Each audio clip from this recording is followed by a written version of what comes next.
जय हिंद दोस्तों। मैं नंद किशोर सागरपुर दिल्ली से आज आपको सुप्रीम कोर्ट के जो बहुत पुराने वकील हैं कपिल सिब्बल साहब और प्रशांत भूषण साहब उनके बारे में बताता हूं और किस तरह से उन्होंने सुप्रीम कोर्ट का भी और देश के कानून का भी मजाक बनाने की कोशिश की। आपने सुना ही होगा हिंडनबर्ग और OCCRP जो कि विदेशी संस्थाएं हैं और वो क्या क्या करती रहती हैं उसके बारे में कम से कम हमारे देश को चिंता करने की कोई जरूरत नहीं है, क्योंकि वो बरसों से इस तरह की कार्रवाई करती हैं जो कि पूरे संसार के जो भी पूंजीपति हैं या जो बड़े बड़े नेता हैं वो इनको अपने हिसाब से मैनेज कर लेते हैं।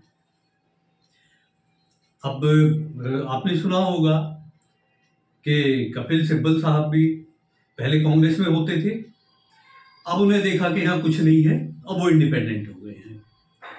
और प्रशांत भूषण साहब को भी देखा होगा कि वो आम आदमी पार्टी के संस्थापक थे, लेकिन वहां जब उन्हें देखा कि हम मेरी दाल नहीं गलेगी, वो साइड में। अब इन्होंने कुछ इस तरह की हरकत की है जिसको कि सुप्रीम कोर्ट और जो हमारे सॉलिसिटर जनरल साहब हैं उन्होंने इनको बिल्कुल आईना दिखा दिया है। अब इनको अपनी औकात नजर आ जाएगी कि ये जो हर अपने मतलब की या जो पॉलिटिकल मामले हैं उनको उठा करके और सीधा कोर्ट के सामने रख देते हैं। भाई, कानून इसलिए बनाया गया है कि जो साधारण जनता है उसको फायदा मिले। जो बड़े बड़े वकील हैं, जो बड़े बड़े जो अपने आप को आम आदमी कहते हैं लेकिन वो खास हैं, उन लोगों के लिए कानून नहीं है। जो तुम उसको मिसयूज कर रहे हो अपने लिए कि मेरे ऊपर झूठा इल्जाम लगा दिया, मेरे ऊपर ये लगा दिया, इस तरह की जो बातें कर रहे हो, ये लोग मिसयूज कर रहे हैं। और बहुत जल्दी ही ये सब ठीक हो जाने वाला है, क्योंकि पहले जो सरकारें थी उस समय इकोनॉमिकली भी और शक्ति और सेना के हिसाब से भी कमजोर रही थी।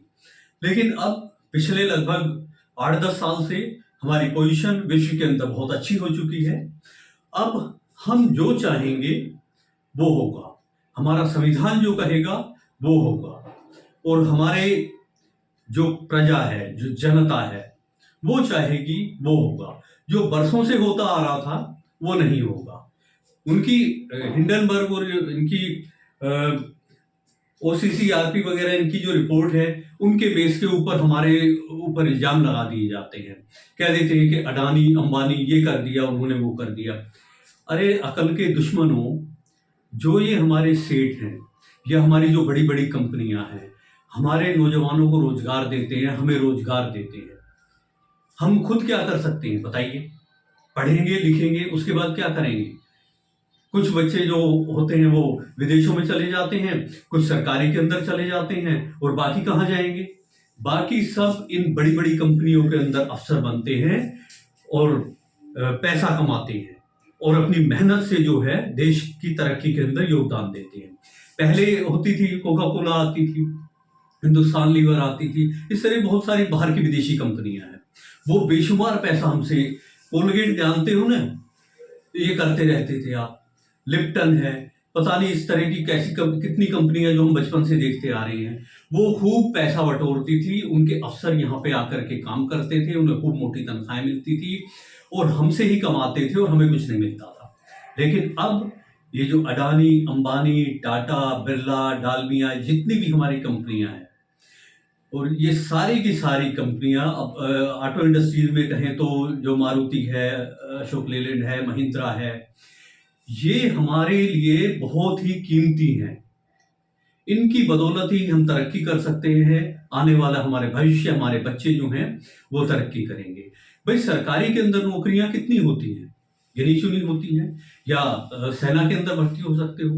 बाकी तो ऑर्गेनाइज तरीके से जो है कंपनियों में नौकरी करनी पड़ेगी ना।